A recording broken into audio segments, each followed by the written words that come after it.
네, 여러분 반갑습니다. 지난 수요일에 이어서 이번에 두 번째로 하나님이 창조하신 예배자, 우리가 왜 하나님을 찬양해야 하는지, 오늘도 그 두 번째 시간으로 여러분과 함께 은혜를 나누려고 합니다. 잠깐 기도하겠습니다. 좋으신 하나님, 은혜와 사랑에 감사드립니다. 이 백성은 내가 나를 위해 지었나니 나의 찬송을 부르게 하려 함이니라. 호흡이 있는 자마다 주 여호와를 찬양할지어다 말씀하시며 우리를 찬양하고 예배하도록 창조하신 하나님을 경배하고 또 주께 영광을 올려드립니다. 이 시간을 통해서 지난 시간에 이어 하나님의 또 예배하는 은총의 뜻을 저희들이 잘 헤아릴 수 있도록 은혜를 베풀어 주옵소서. 성령님 함께하여 주옵소서. 예수님의 이름으로 기도합니다. 함께 찬양 한 곡 하죠.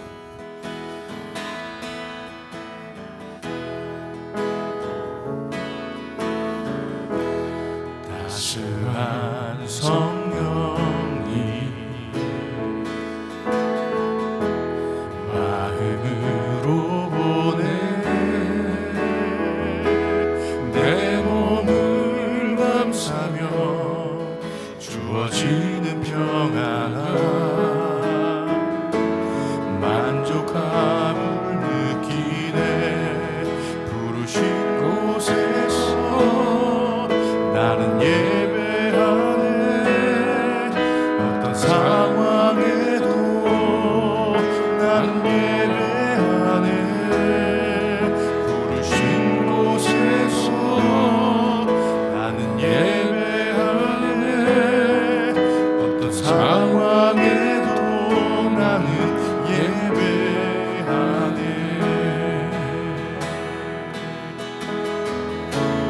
사랑과 진리의 한 줄기 사랑과 진리의 한 줄기 빛 보내 내 몸을 감싸며 주어지는 평안함 그 사랑을 느끼네. 부르신 곳에서 나는 예배하네. 어떤 상황에도 나는 예배하네. 부르신 곳에서 나는 예배하네. 어떤 상황에도 나는 예배하네. 부르신 곳에서 나는 예배하네.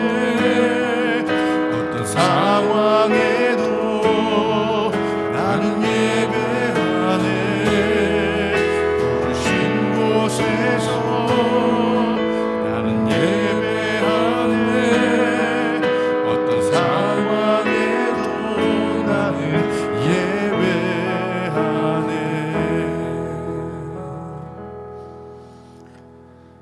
네, 오늘 지난 시간에 이어서 함께 또 하나님이 창조하신 예배자 강의를 나누겠습니다.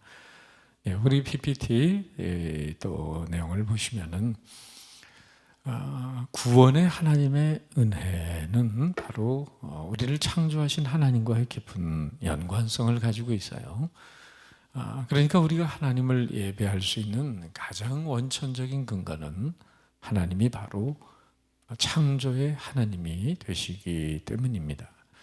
자, 그런데 만약 자기가 낳은 자녀가 가서는 안 될 길로 가고 마침내는 영원한 나락의 길로 치닫고 있다면 그것을 방관하고 구경만 하는 부모는 세상에 없을 것입니다. 자식의 생명을 살리기 위해서 심지어 부모는 자신의 생명을 내놓기를 아까워하지 않을 것이에요.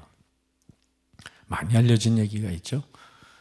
일사후퇴 때 천원 근처에서 피난 가는 어떤 젊은 여인이 바로 다리 밑에서 아이를 낳게 됐는데 미군들이 철수할 때 아이 울음소리를 들은 거죠. 미군 장교와 사병이 내려가 보니까 바로 그 아이를 낳고 아이의 엄마는 얼어 죽어 있었습니다.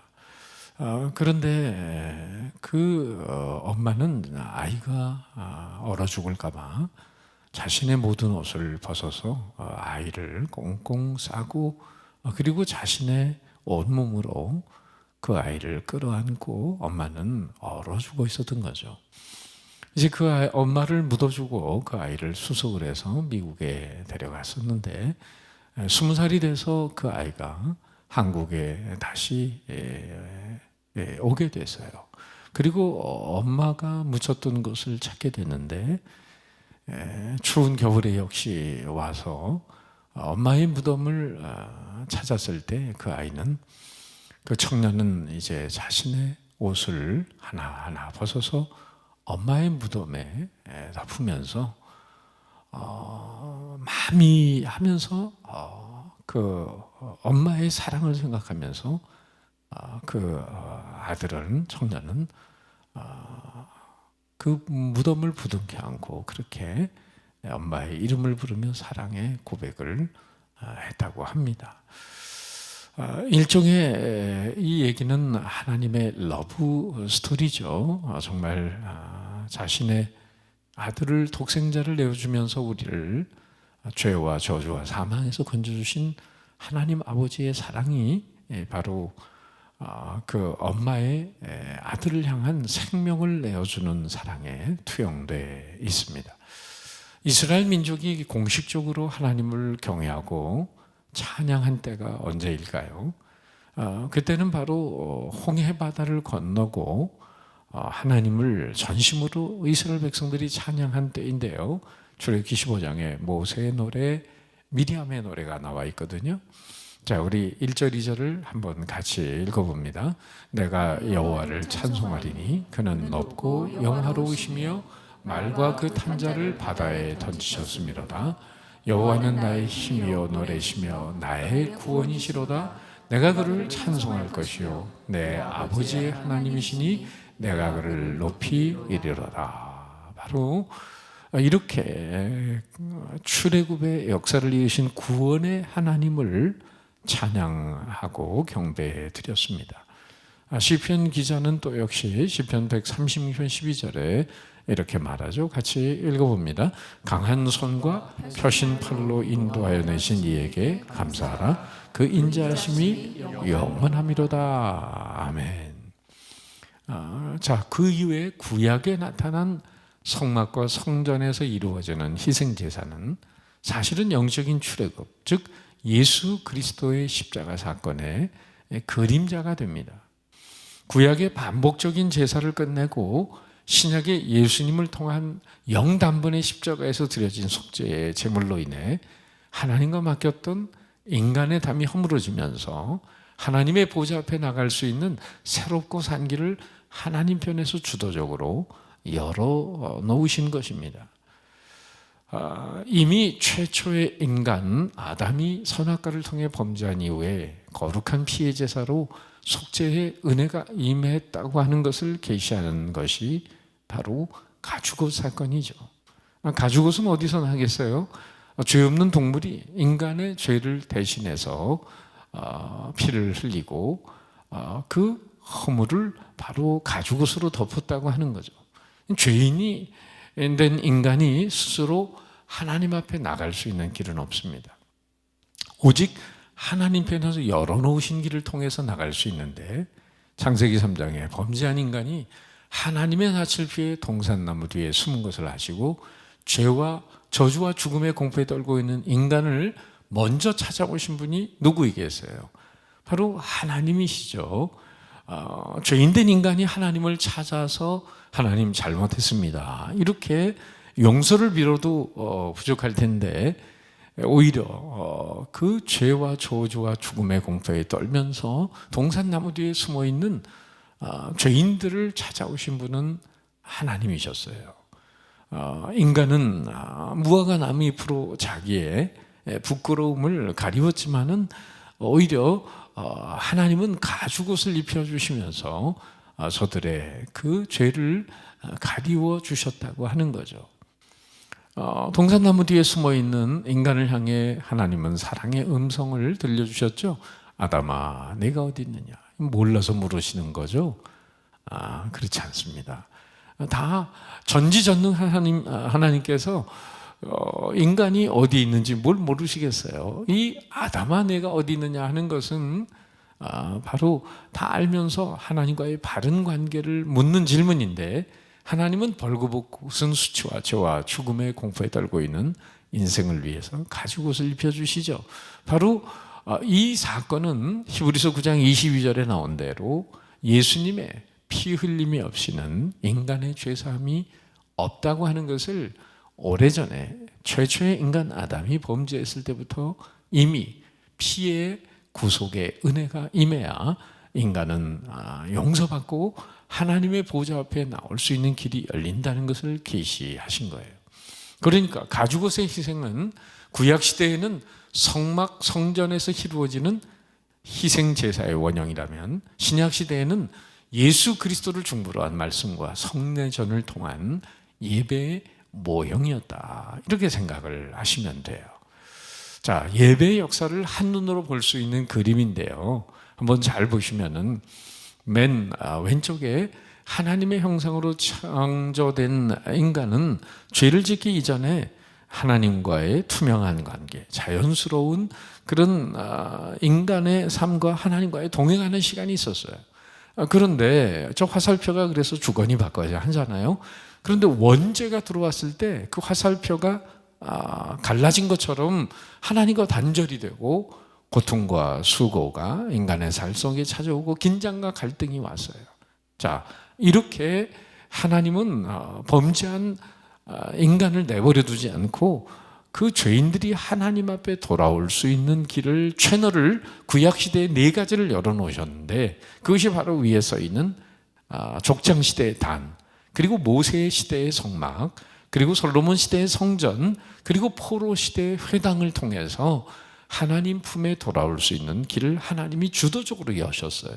그러니까 단 성막 성전에서 드려지는 희생제사는 제사장들에 의해서 반복적으로 간접적으로 드려졌던 거죠. 자, 이런 예고편이 끝나고 예수님이 성경에 약속된 대로 이 땅에 오시면서 십자가에 달려서 영원한 제사를 한 번에 드리시고 우리에게 하나님의 보좌 앞에 나갈 수 있는 새롭고 산 길을 활짝 열어놓으셨어요. 그래서 우리가 뭐가 됐을까요? 왕 같은 제사장이 된 거죠.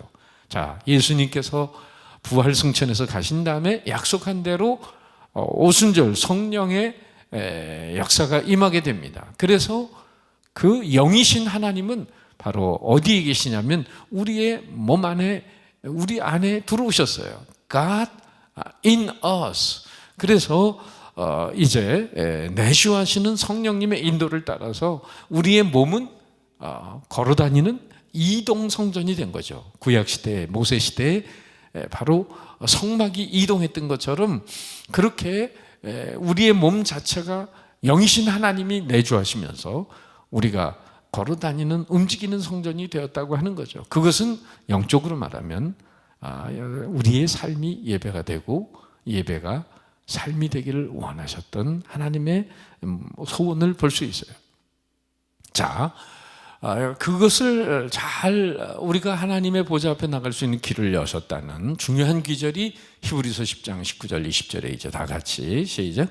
그러므로 형제들아 우리가 예수의 피를 힘입어 성소에 들어갈 담력을 얻었나니 그 길은 우리를 위하여 휘장 가운데로 열어놓으신 새롭고 산 길이요 휘장은 곧 저의 육체니라. 바로 여기 성소에 들어갈 담력을 얻었다니, 여기서 말하는 성소는 지성소를 말하는 겁니다.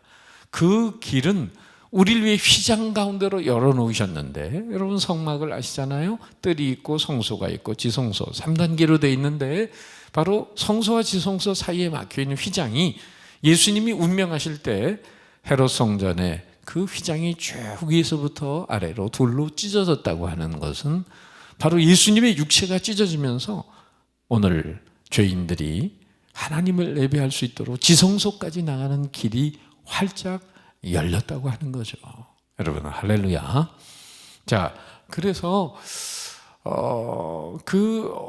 이런 얘기가 있어요. 어떤 시골의 어린아이가 배를 하나 나무를 깎아서 만들었습니다. 그런데 그것을 시냇가에 냇물에 띄우고 놀았는데 어느 날 비가 많이 쏟아진 거예요.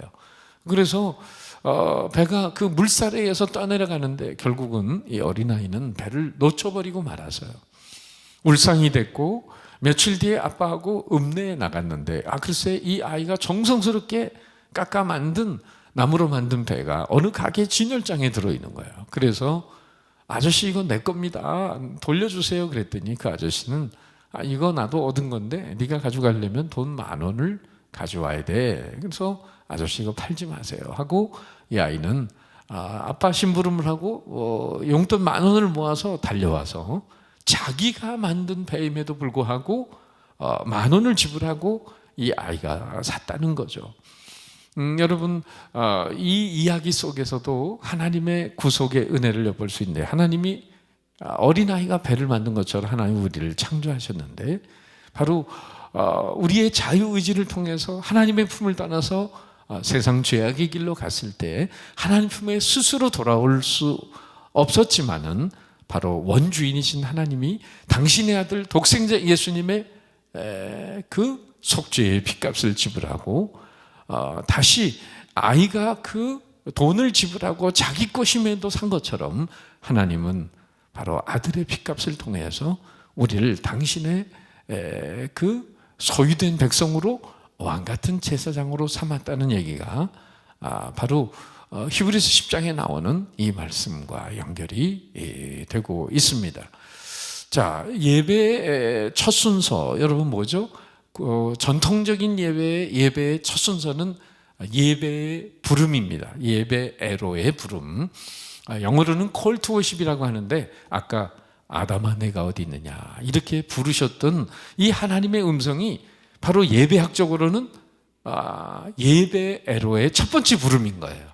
그러니까 하나님을 잃어버렸던 죄인을 부르시고 만나주시는 하나님의 사랑에 초청하시는 음성이죠. 아담아 내가 어디 있느냐. 바로 인격적인 하나님과의 만남을 이룬 사람만이 참다운 예배의 정신을 깨닫고 하나님이 기뻐하는 예배를 드릴 수가 있습니다. 우리 예배학에서 좀 신학적으로 예배를 어떻게 정리하고 있냐면 기독교 예배는 예수 그리스도 안에 나타난 하나님 자신의 인격적인 계시에 대한 인간의 인격적인 믿음 안에서의 응답이다. 저는 뭐 예배를 하나님과의 만남이라고 쉽게 얘기하는데 하여튼 신학적으로는 조금 고상한 말로 이렇게 풀어서 얘기를 합니다. 자, 우리 노란 글씨도 한번 보세요. 예배는 십자가의 구속의 은혜를 통해서 하나님의 사랑이 인간에게 제공되고 믿음을 통해서 인간의 사랑이 하나님께 응답되는 그리스도 안에서 하나님과의 인격적인 교제다.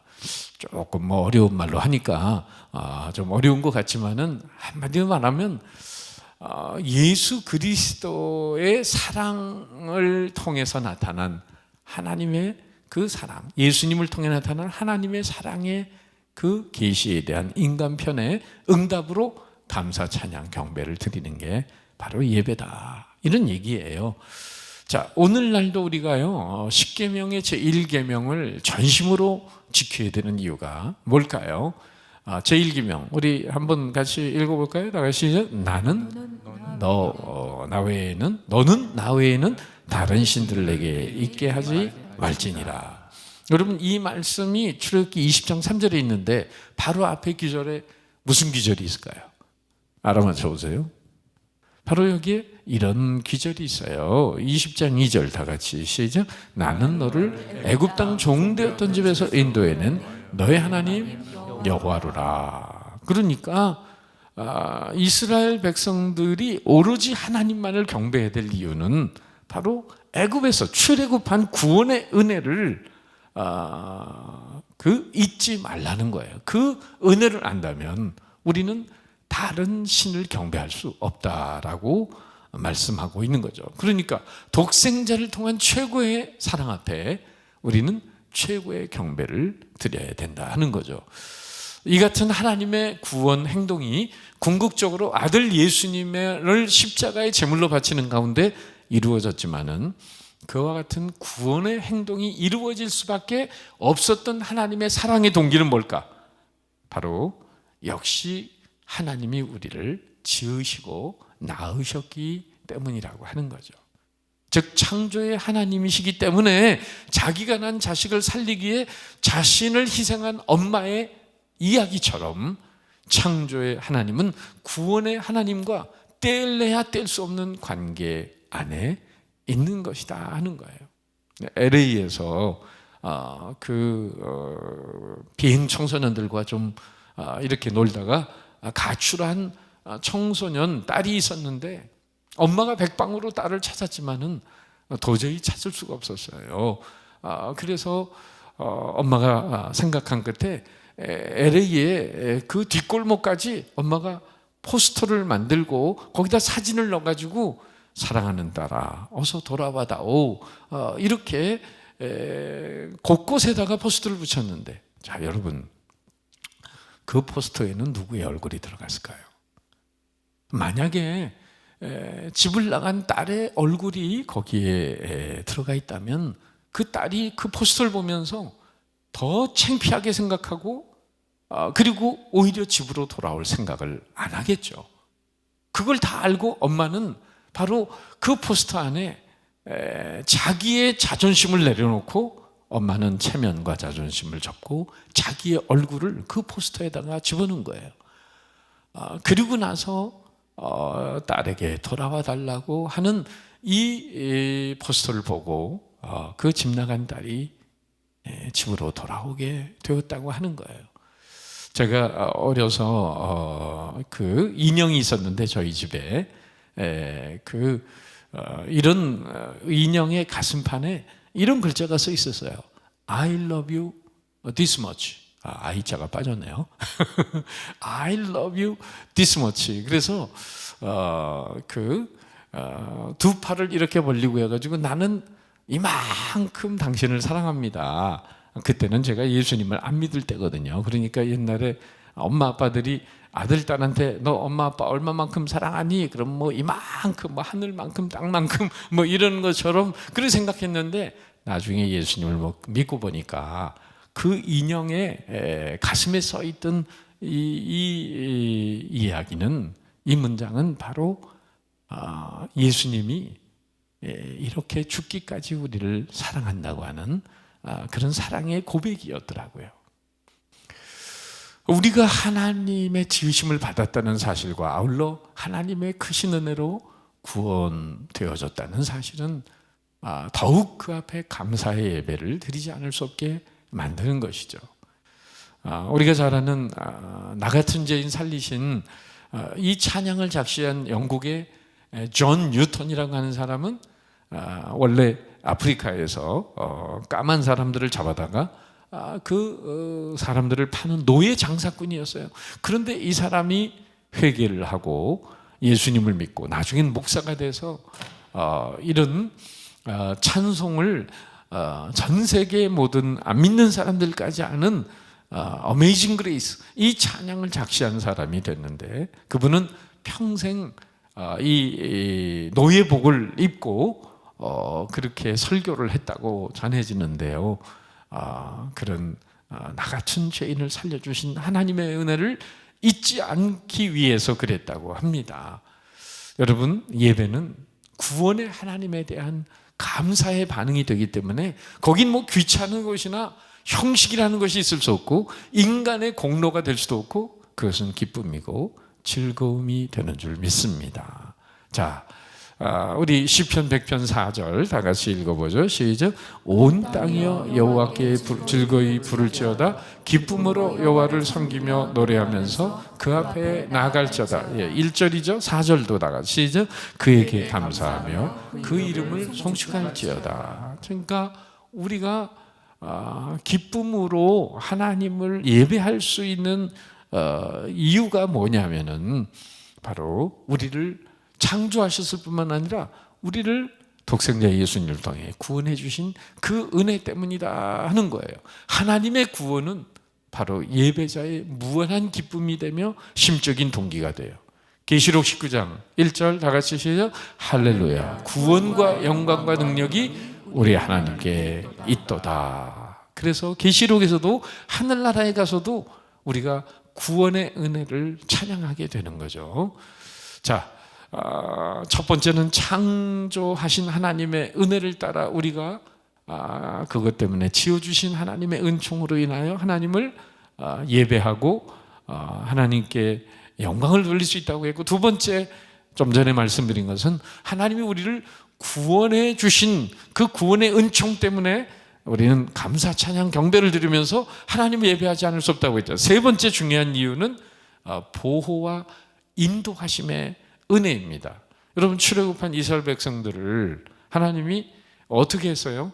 니네들이 알아서 가라, 그냥 가나안 땅에, 이렇게 한 게 아니라 하나님이 아주 세밀하게 애프터 서비스를 하셨어요. 구원받은 백성들을 하나님은 살피셨습니다. 구름 기둥, 불 기둥으로, 낮에는 구름 기둥, 밤에는 불 기둥, 그리고 만나면 외치라기로 먹이시고 하면서 반석에 물 마시게 하면서 약속의 땅으로 인도하시는 이 보호와 인도하심의 은혜가 있었죠. 찬송가 93장 2절 가사 보시면 햇빛과 비를 주시니 추수할 곡식 많도다. 귀한 열매 주시느니 주 예수, 이런 찬양이 있는 것처럼 사실 땅에서 뭐 농부가 수고하고 애를 쓰고 하지만은 여러분, 그 씨앗이 존재하게 하시는 분도 하나님이고, 그것이 땅속에 들어가서 자라게 하는 분도 하나님이고, 열매를 맺게 하는 분도 하나님이시죠. 바로 전적인 하나님의 그런 그 섭리 속에서 우리는 하나님의 은총을 누리고 살아가고 있는 거예요. 시편 148편 14절 다 같이. 그가 그의 백성의 뿔을 높이셨으니 그는 모든 성도 곧 그를 가까이 하는 백성 이스라엘 자손의 찬양 받으실리로다. 여기 뿔을 높이셨다는 게 구원의 뿔, 바로 이스라엘 백성들을 구원하신 하나님이라는 거고, 그리고 그 구원하신 하나님을 가까이 하는 백성들은 하나님이 책임져 주신다고 하는 거예요. 하나님의 성실하신 은혜가 오늘도 우리에게 계속되지 못하고 있다면 어떤 일이 생길까요? 마치 그것은 어린 자녀를 끊임없이 돌보고 필요를 채우고 사랑하는 부모의 사랑스러운 배려와 같은 것인데, 갓난아이에게 젖이나 우유의 공급이 중단된다면, 위험한 낭떠러지에 떨어져 서 있는 자녀를 부모가 뒤에서 붙잡지 않는다면 어떤 일이 일어나겠어요? 결국은 낳아주신 부모, 그리고 그 부모는 그 아이가 위험에 있을 때 건져낼 뿐만 아니라, 그리고 평상시에도 그 아이가 잘 자라갈 수 있도록 보호하고 인도하는 그런 애프터 서비스의 책임이 있다고 하는 거죠. 자, 그래서 시편 31편 23절 24절 같이 읽어볼까요? 여호와께서 사람의 걸음을 정하시고 그의 길을 기뻐하시나니 그는 넘어지나 아주 엎드러지지 아니하면 여호와께서 그의 손으로 붙드심이로다. 제가 시편 중에서 제일 좋아하는 구절이 이 구절인데요. 여러분, 하나님이 인생의 걸음을 정하시고 그냥 내버려 두는 게 아니라 넘어지고 엎드러지지 않게 하시는 것은 하나님이 보이지 않는 손길로 인생의 목덜미를 붙들고 계신 줄 믿습니다. 자, 그래서 그 감사의 마음으로 하나님을 가장 순수하게 높여드릴 수 있는 것이 바로 찬양과 경배라고 하는 거죠. 지구의 자전과 공전을 통해 낮과 밤을 주시고 1년 사시사철을 주셔서 계절의 복을 누리게 하시고 밤에 잠 잘 자게 하시고 낮에 일하고 음식 잘 먹고 열심히 살 수 있는 은혜, 이런 은혜를 주신 하나님이시잖아요. 좋은 것을 보고 듣고 우리가 누리는 엄청난 축복, 누구로부터 오는 것입니까? 우리가 지금 코로나19 바이러스로 인해서 참 질병과 죽음의 위기 속에 있지만은 여러분, 그동안 건강하게 산 게 누구 덕분입니까? 사실은 하나님의 놀라운 그 은혜 속에 살아가고 있는 거죠. 또 이 면역이 중요하다고 얘기하는 게 뭐냐면 하나님이 어떤 질병이든지 이길 수 있도록 우리에게 면역 체계를 우리 안에 넣어주셨어요. 그래서 면역이 좋은 분들은 이런 질병도 이겨낸다. 자, 그 면역도 하나님이 우리에게 베풀어 주신 놀라운 은혜인 것이에요. 그래서 제가 아는 분이 저 88도로를 타고 압구정동에 있는 소망교회를 제가 부목사 시절입니다만은 올 때 주일날 오다가 깜빡 졸아가지고 앞에 있는 자동차를 받은 거예요. 뭐 자동차는 부서지고 생명엔 지장이 없었지만은 그런데 이분이 이 집사님이 자기 핸들에 자기 이마를 받아가지고 이마 여기서부터 여기까지 56바늘을 꼬맨 거예요. 그리고는 붕대로 칭칭 감고 주일날 왔는데 본당에 들어서자마자 그냥 저를 보자마자 눈물을 쏟으면서 목사님 죽을 뻔하다가 살았습니다. 기적입니다. 하나님의 은혜입니다. 하나님이 살려주셨습니다. 감사합니다. 이렇게 얘기를 하는데 정말 잘 됐다고 얘기를 감사하다고 얘기를 하면서 제가 이랬어요. 집사님 이렇게 죽을 뻔하다가 사신 것도 기적인데 더 큰 기적이 있어요. 뭔데요? 라고 묻는 거예요. 그래서 평상시에 88도로 타고 교회 오시죠? 예, 그래요. 그런 거예요. 그래서 이렇게 죽을 뻔하다가 사는 것도 기적인데 평상시에 무사고로 교회에 오는 건 더 큰 기적인 줄 믿으세요. 죽을 뻔하다가 살아서 감사 기도가 나오면 평생 몇 번 죽을 뻔해야 될까?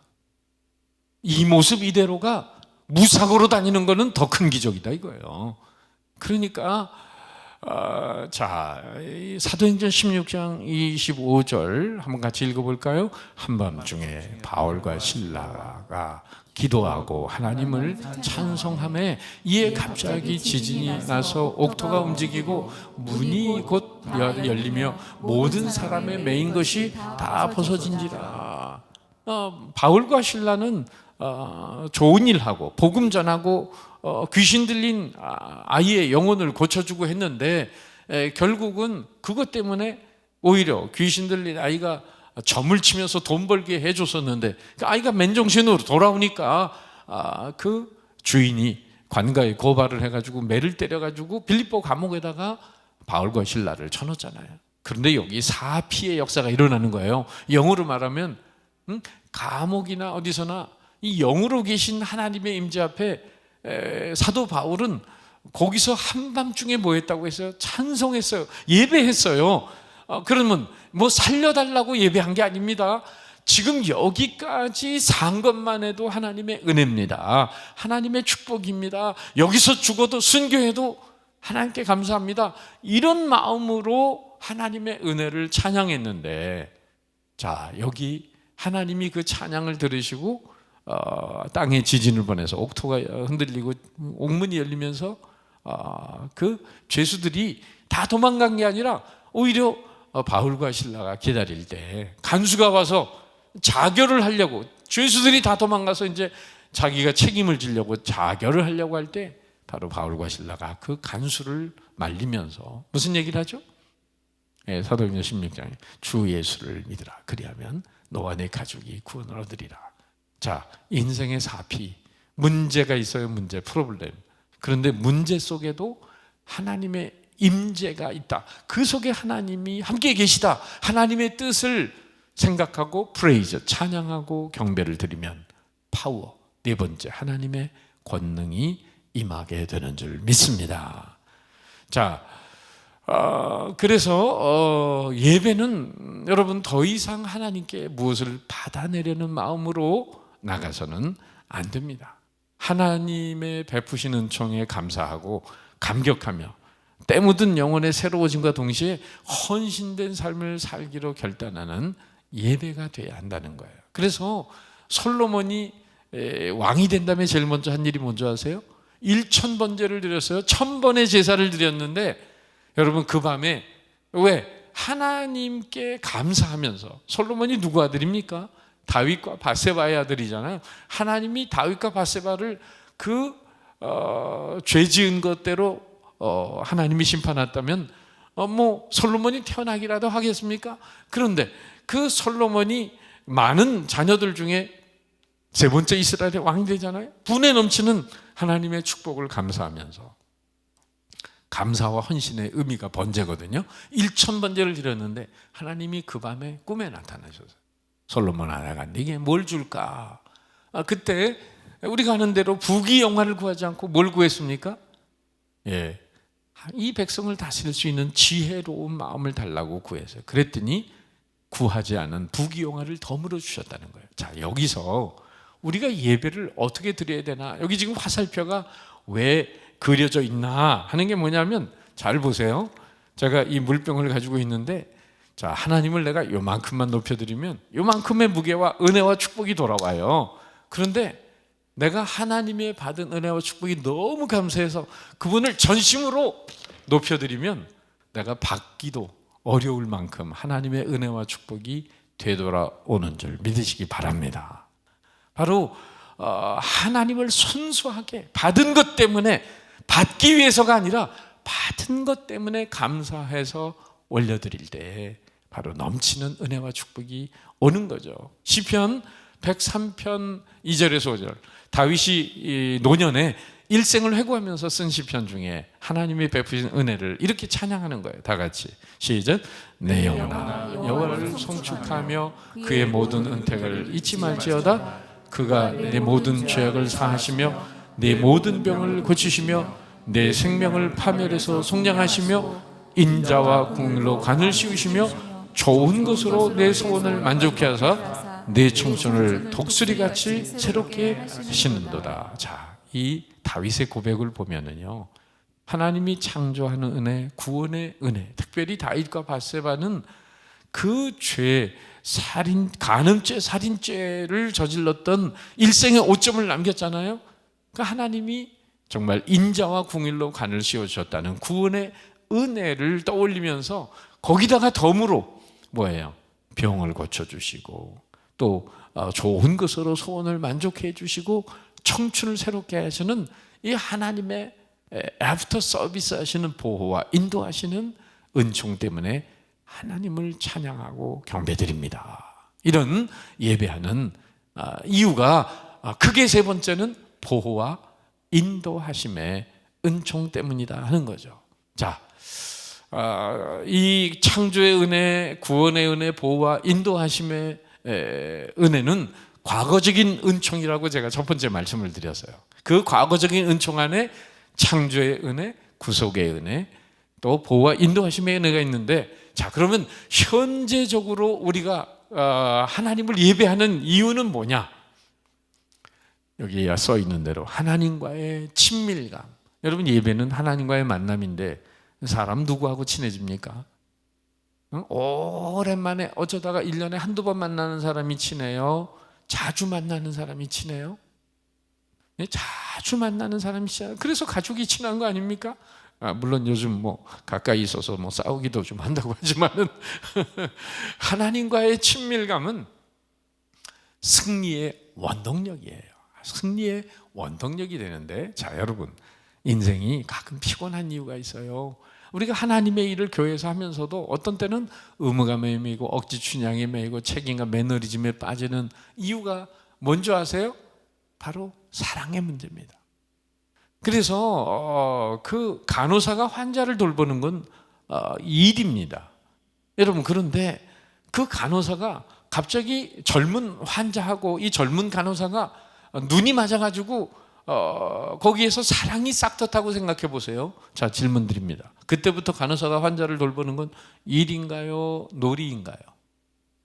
그때부터는 놀이가 됩니다. 자, 그러면 우리가 세상살이나 가정일이나 교회에서 우리가 신앙생활하는 모든 것에 어떤 때는 의무감, 억지춘향, 책임감, 매너리즘에 빠지는 문제는, 핵심은 뭐냐? 바로 사랑의 문제라는 거예요. 사랑으로 하는 일에는 자고로 피곤함이 없는 거예요. 아유, 할머니들이 그냥 무거운 손주를 업으면서 아이고 내 새끼 하면서 그렇게 기쁨으로 업어주고 안아주는 이유가 뭐예요? 사랑하기 때문인 거죠. 자, 문제는 사랑이 식어지는 게, 이게 정말 굴레가 되고 무거움이 되는 거죠.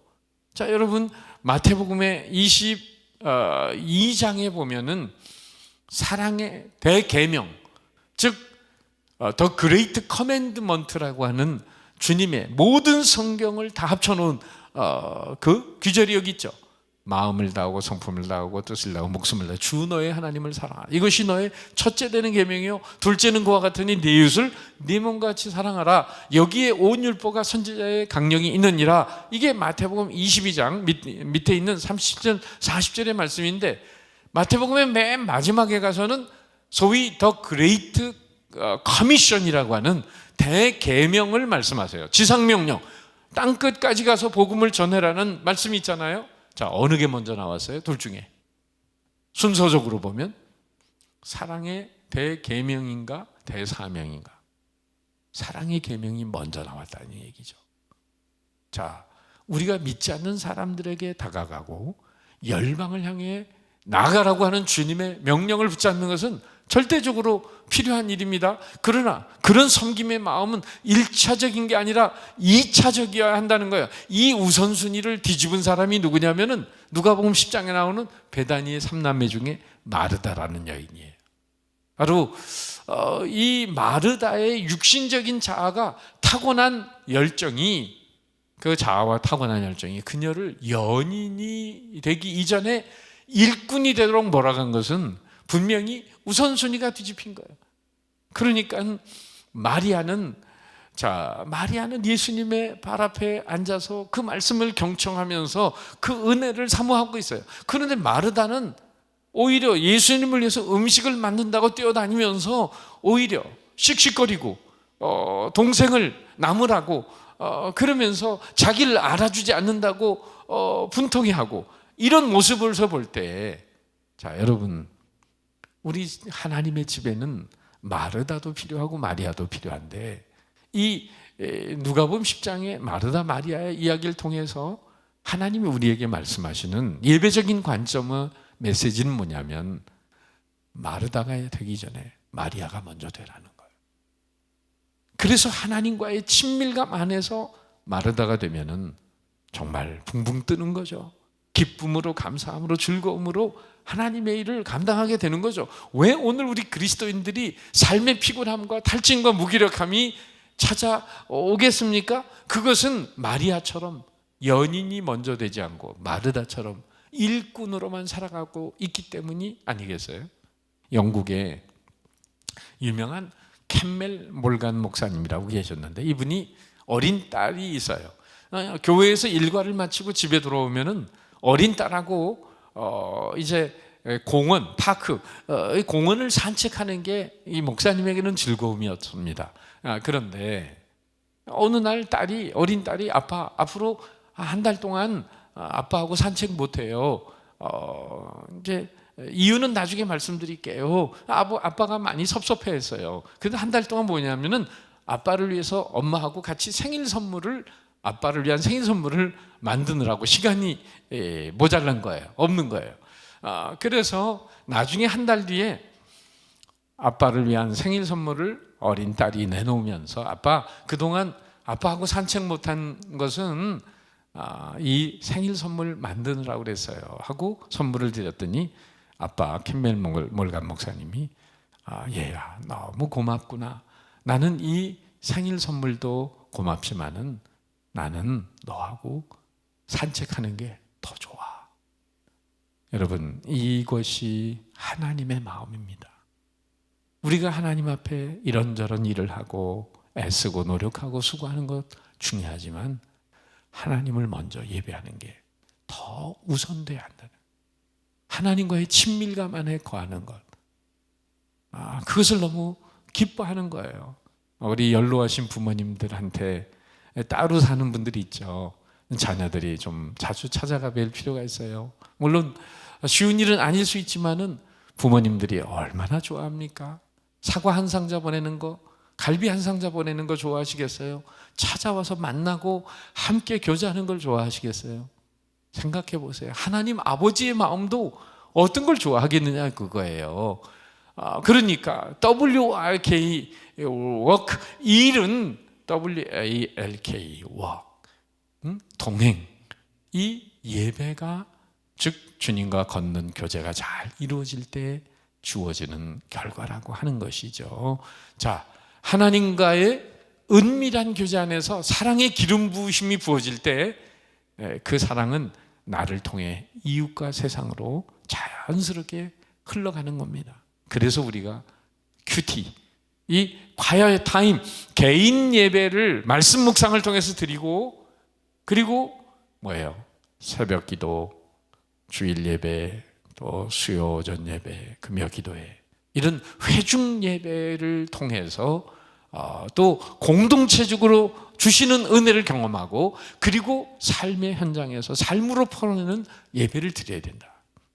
그래서 우리 새벽 기도도 우리 큐티인 교제로 이렇게 묵상을 하고, 그 묵상한 그걸 다음 날 새벽 기도에서 제가 말씀을 전하잖아요. 여러분 꼭 말씀 묵상하시고, 그러면서 새벽 기도 영상을 통해서도 들으시고, 그러면서 예배에 대한 기쁨과 은혜가 넘치시기를 축복합니다. 여기 고린도후서 5장 14절 같이 읽어볼까요? 시작. 그리스도의 사랑이 우리를 강건하시는도다. 사도 바울이 온 유럽을 뛰어다닐 수 있는 동력이 어디서 온 거예요? 바로 하나님을 예배하는 가운데 사랑의 기름 부으심이 바로 온 유럽을 뛰어다니는 에너지를 주었다고 하는 거죠. 요한복음 21장 17절 다 같이, 네가 나를 사랑하느냐? 내 양을 먹이라. 그러니까 양 먹이는 건 양을 돌보는 사역 아니에요? 근데 그 이전에 뭐가 필요하다고 해요? 네가 나를 사랑하느냐. 이게 바로 뭐예요? 하나님과의 친밀감이 오히려 세상을 바꿀 수 있는 놀라운 사역의 원동력이 된다. 그래서 현재적으로 우리가 하나님을 예배하는 가운데 얻어지는 친밀감 통해서 주어지는 에너지, 이건 세상을 이길 수 있는 원동력입니다. 예배당을 떠나서도 삶 가운데 찬양과 기도로 주님과 항상 동행했던 사람들이 있죠. 에녹도 무두셀라를 낳은 후에 300년을 하나님과 동행했고, 다윗도 사울 왕에게 쫓겨다니면서도 무수한 시편을 써내려가는데, 그 시편을 썼다는 게 뭐예요? 하나님을 예배했다는 거 아니에요? 찬양하고 하나님께 예배를 드려서, 바울과 실라 아까 나왔지만은 그렇게 매맞고 억울한 가운데서도 하나님을 찬양하고 하나님을 예배해요. 그 가운데 기적이 또 임하는 역사를 보세요. 시편 149편 5절 다 같이 시작. 성도들은 영광 중에 즐거워하며 저희 침상에서 그를 찬양할지어다. 제가 이 말씀 오래전에 보면서 침상에서 찬양하는 사람 혹시 몇 사람이나 있을까? 이런 생각했는데, 여러분 우리의 삶의 현장에서도 하나님을 높이는 예배자들이 되시길 축복합니다.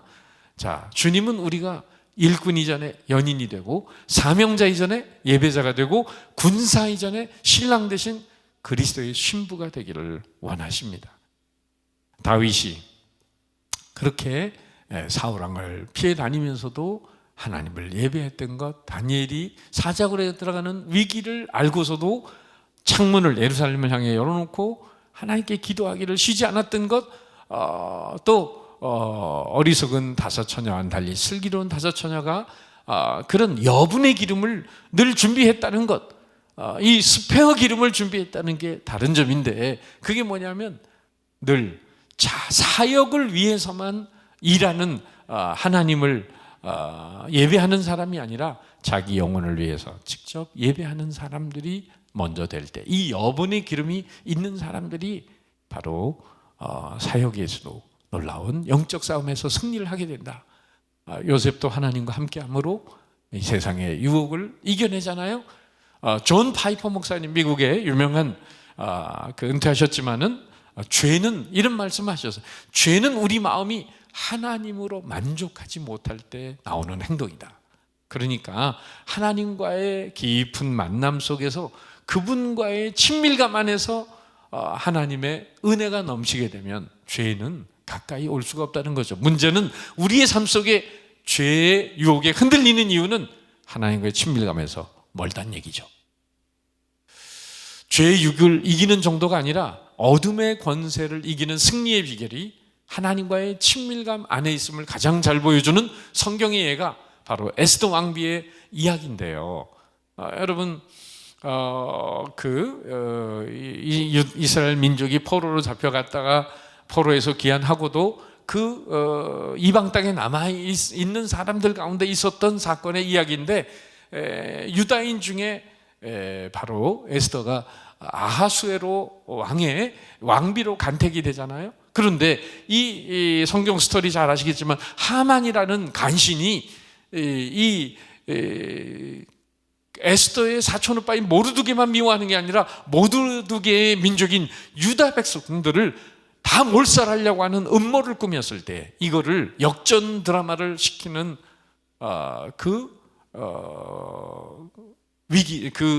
방법이 뭐였느냐? 바로 에스더 왕비와 아하수르 왕가의 애정어린 친밀한 교제에 그것은 기초하고 있다는 거예요. 그러니까 에스더가 하만하고 싸운 적이 있습니까? 없습니까? 여러분, 성경에 잘 보면 하만이 지금 원수인데 이 유다인들을 다 몰살하려고 하는데 에스더가 왕비가 됐지만은 그 왕비의 권한을 가졌다고 해서 하만하고 싸운 적이 있나? 아니요. 어떻게 이겼느냐? 왕과의 친밀감 안에서 오히려 이 하만의 음모를 파하고 있다는 거예요. 이게 예배가 중요하다는 겁니다. 하나님이 역사하셔서 에스더 왕비가 더 아름답게 아하수에로 왕의 마음속에 비춰질 때 이런 얘기를 하는, 에스더서 5장 3절과 6절에 보면은 같이 읽어볼까요? 시작. 왕후 에스더여, 그대의 소원이 무엇이며 요구가 무엇이뇨? 나라의 절반이라도 그대에게 주겠노라. 그러니까 여러분, 에스더가 왕비가 너무 사랑스러우니까 그냥 나라의 절반이라도 줄게. 여러분, 이 얘기는 무슨 얘기죠? 하나님하고 예배를 통해서 하나님하고 친하면은 세상 일은 게임 끝이다, 그 말이에요. 신부인 우리들이 신랑 되신 주님과의 친밀감 안에 깊이 거하게 될 때 사탄은 하만처럼 공포에 떨게 될 줄 여러분은 믿으십니까? 사탄은 신랑 되신 예수님과의 친밀감 없이 마르다처럼 그저 분주하게 사역에 빠져 있는 사역자들을 비웃을지 모릅니다. 그러나 왕과의 친밀감 안에서 그 보좌 앞에 나아가 민족의 문제를 해결했던 에스더, 또한 주님의 발 앞에 앉아 주님의 음성에 귀를 기울였던 마리아처럼 친밀감 안에 거하는 자들을 가장 위협적인 존재로 바라보게 된다는 사실이에요. 왜냐하면 주님과의 사랑의 깊은 연합의 친밀감은 하나님의 근육을 움직이는 원동력이며 천국의 발전소의 스위치를 누르는 시간이 되기 때문입니다. 자, 그래서 현재적으로 우리가 하나님을 예배하는 이유가 오늘 현재적인 이 삶 속에서 세상을 이길 수 있는 귀중한 원동력이다. 마지막으로 미래적인 은총 때문에 우리는 하나님을 예배하는데, 하나님이 기뻐 받으시는 예배의 최고의 모습은 어디에 있을까? 그건 바로 우리가 이 세상을 끝내고 주님 앞에 가서 드릴 천상의 예배일 겁니다. 오늘의 예배는 바로 천상의 예배를 맛보고 준비하는 것입니다. 그래서 여러분, 이 땅의 우리의 삶은 예고편이고 하늘나라의 본편이 있는데, 어제 잘 주무셨죠? 다 죽음의 연습입니다. 오늘 아침 잘 일어나셨죠? 부활의 연습입니다. 또 예배당에 주일날 오는 것은 이 세상의 삶을 끝내고 천국 들어가는 여행 연습이에요. 심지어 우리가 이 땅에서 이사 다니는 것도 이 세상 떠나는 연습인 거예요. 계시록 7장 9절 10절 다 같이 읽어보죠. 시작. 이 일 후에 내가 보니 각 나라와 족속과 백성과 방언에서 아무도 능히 셀 수 없는 큰 무리가 나와 흰옷을 입고 손에 종려나무 가지를 들고 보좌 앞과 어린 양 앞에 서서 큰 소리로 외쳐 이르되 구원하심이 보좌에 앉으신 우리 하나님과 어린 양께 있도다. 그러니까 우리가 이 땅에서 지금 주님을 예배하는 것은 천상의 예배를 준비하는 거예요. 천상의 예배를.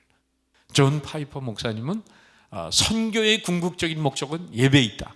우리가 오지에 나가서 그 영혼들을 전도해가지고 복음을 전해서 예수를 믿게 해도 결국은 뭐예요? 그들로 하여금 하나님을 예배하게 하는 데이다. 선교의 궁극적인 목적은 예배다. 그래서 여러분, 마지막이 분명하면 오늘도 분명하다는 말이 있는데 옆에 골프라고 써놨습니다만은 이 골프 치는 사람이 공을 어디로 칠까요? 저 앞에 서 있는 깃발을 향해서 치는 거거든요. 만약에 깃발이 없다고 생각해 보세요.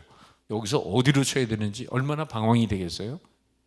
파이널 지점이 분명한 사람은 오늘 여기서부터 어디로 가야 되는지가 분명해지는 거죠. 한번 따라할까요? 마지막이 분명하면 오늘도 분명합니다. 그래서 저 앞을 내다보는 미래지향적인 은총 속에 새하늘 새 땅을 바라보면서 오늘을 살아가는 그런 믿음의 사람이 될 때 우리는 흔들림 없는 삶을 살아갈 수 있는 거죠. 그래서 교회는 천국의 모델하우스가 되는 거예요. 자, 오늘까지 여러분 말씀드렸던 내용을 이렇게 제목만 종합해 보면 우리가 하나님이 창조하신 예배자라는 제목으로 말씀을 드렸는데 찬양과 예배를 드려야 될 근거가 과거적인 은총으로 세 가지를 말씀드려요. 창조의 은혜, 한번 따라할까요? 창조의 은혜, 구속의 은혜, 보호와 인도하심의 은혜. 네, 늘 과거적으로는 창조하여 주셨고 구속의 은혜를 베풀어 주셨고 또 보호와 인도하심의 은혜. 그런 구속의 은혜는 과거의 죄만 얘기하는 거 아니에요. 일주일 동안 살아온 동안에도 마음으로 생각으로 입술로 행실로 죄를 짓는 죄, 반복하는 죄, 정도하는 죄, 책임 전가하는 죄, 알고도 짓는 죄, 모르고도 짓는 죄, 남 죄 짓게 만드는 죄. 사실 하나님이 벌하기로 마음먹으면 주일날도 예배당에 들어올 사람이 아무도 없어요. 인간은 그래서 죄 짓는 것도 하나님의 은혜다. 어거스틴 같은 사람은 눈 감아주시는 하나님이 있기 때문에 예배당에 들어오는 거다. 이렇게 얘기할 정도로 시간 다윗이 아까 고백한 대로 시편 103편에 인자와 궁일로 관을 씌워주시는 은혜가 아닌들, 구속의 은혜가 아닌들 어떻게 예배당에 들어오냐. 그리고 인생의 목덜미를 흩으시고 우리를 먹이시고 만나와 메추라기로 먹이시고 구름기둥 불기둥으로 원조 내비게이션이잖아요. 구름기둥 불기둥. 그 원조 내비게이션으로 인도해 주시고 보호해 주시고 그렇게 반석의 샘물을 주신 하나님, 오늘도 햇빛과 비를 주시면서 우리에게 필요한 양식을 주시고 그렇게 삶을 보호해 주시고 인도하신 은혜가 있기 때문에 여러분 전심으로 하나님을 예배해야 될 줄로 믿습니다. 이런 과거적인 은총뿐만 아니라 현재적으로 하나님과의 친밀감을 통해서 이 땅에서 승리의 삶을 맛보고 그 다음에 하나님을 예배하면서 천상의 예배를 미리 준비하기 때문에 우리는 하나님을 예배하게 되는 것이다. 자, 제가 좀 지나가서 성경에서 주님만을 최고의 경배의 대상으로 높여드렸던 하나님의 사람은 누구일까? 자신의 소중한 결혼지참금에 해당하는 옥합을 깨어 주님께 그 향료를 부어드린 마리아를 생각할 수 있고요. 왜 그랬을까? 병들어 죽었던 자신의 오라비 나사로를 살려주신 은혜를 인하여 마리아 역시 최상의 가치를 예수님께 돌려드렸던 거죠. 또 아브라함도 정말 이삭을 100세에 주신 이삭을 모리아산에 바칠 수 있는 그런 헌신의 마음을 가졌던 것은 바로 주님보다 더 큰 가치로 여긴 것이 없었던 하나님이 찾으시는 참된 예배자들이었기 때문에 그렇습니다. 아브라함이나 마리아는 최상의 예배자였다는 거죠. 여러분은 무엇을 내 인생에서 최고의 가치로 여기고 계십니까? 그것이 여러분의 하나님인데 나를 창조하시고 나를 구원하신 하나님보다 그분이 주신 선물을 최상의 가치로 여기고 그걸 숭배하고 있지는 않는지 점검해 봐야 됩니다. 마리아처럼 내 물질을 주님 물질보다 주님을 최상으로 여기신다면 여러분은 참된 예배자이십니다. 또한 아브라함처럼 내 자식보다 아니 내 목숨보다 주님을 최상으로 여기고 있다면 여러분은 진정한 예배자이십니다. 오늘 처음 읽었던 말씀 우리 두 절을 같이 읽으면서 오늘의 특강을 마감하기를 원하는데요. 이사야 43장 21절 다 같이 이 백성은 내가 나를 위해 지었나니 나의 찬송을 부르게 하려 함이니라. 시편 150편 6절 호흡이 있는 자마다 여호와를 찬양할지어다 할렐루야. 우리 찬송 한 곡 부르면서 부르고 기도하고 마칠 텐데 아주 먼 옛날 이 찬양을 부르고 싶습니다. 한번 가사 띄워주시고요.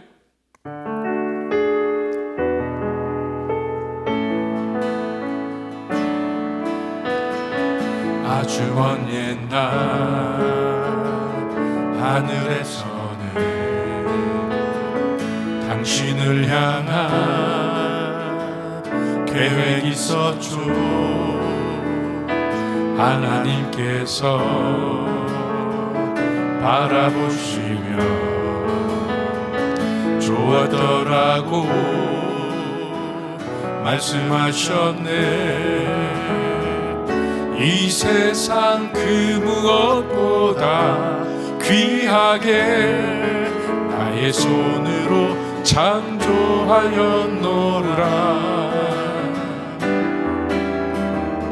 내가 너로 인하여 기뻐하노라. 내가 너를 사랑하노라.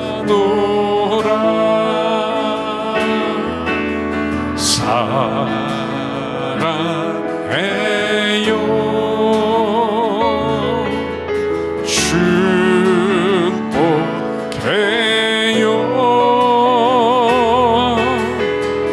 당신의 마음에 우리의 사랑을 드려요. 사랑해요 축복해요. 사랑해요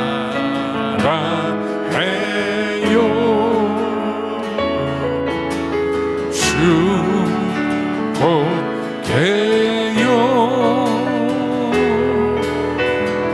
당신의 마음에 우리의 사랑을 드려요.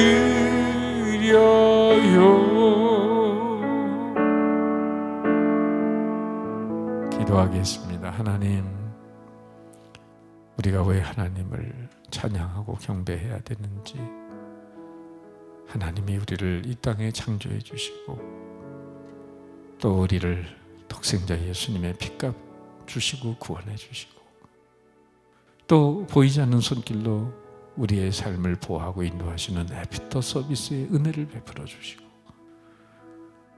또 현재적으로는 하나님과의 친밀감을 통해서 이 세상을 이길 수 있는 승리의 원동력이 되게 하시며 미래적으로는 천상의 예배를 준비하는